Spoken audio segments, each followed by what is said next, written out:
For over 100 years, the Louvre has been a hotbed for crime and heists because it is so accessible. And the security guards inside, they're most distracted by the most famous paintings in the institution, whilst in the outside wings, there is not as much security. Would-be thieves case these areas to see if there's any quiet moments in which they can commit these heists. Following a bold heist of priceless Napoleonic jewellery from the Louvre in Paris, questions have been raised about what happens to these stolen items next, and how one would move such a hot item that the world is searching for.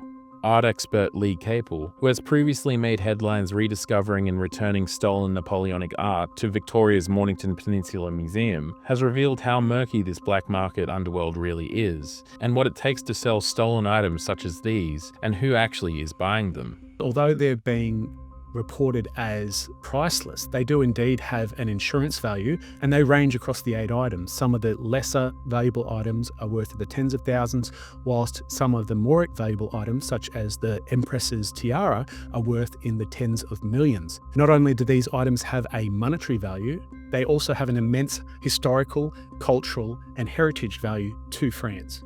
There are a few types of people who would buy these items, and they may be people who are unsuspecting of the crime itself and buy the items not knowing they are stolen, or they inherit these items, and ultimately these items will eventually show up at auction as they have previously. The other type of buyer could be an experienced collector who has commissioned a group of professionals to construct this heist and steal very specific items for their collection not to be shown around, more for their vanity. And the other type are these criminals who will steal these items for buyers who are on the black market.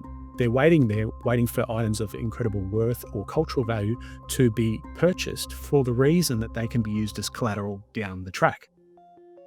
This isn't the first time we've seen a robbery of this scale, with the Louvre falling victim to several previous incidents, including the theft of the sword of King Charles X in 1976, which remains missing, and the world's most iconic painting, Leonardo da Vinci's The Mona Lisa, which was stolen off the wall in 1911 by thief Vincenzo Peruggia, only to be returned 2 years later.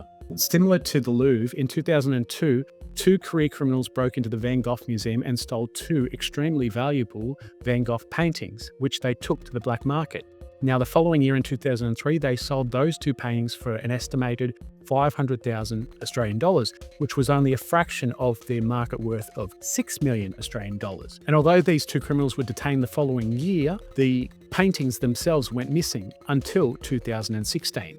When a member of the Camaro crime family, who was in exile in the UAE, volunteered to return the 2 paintings to the Van Gogh Museum with hopes of getting leniency on a 20-year prison sentence for cocaine dealing back in Italy. Now, unfortunately for him, instead of going along with it, they decided to raid his mother's house in Naples and found the 2 artworks hidden in a wall in her home. The paintings have since been returned to the Van Gogh Museum, and they're on display to this day.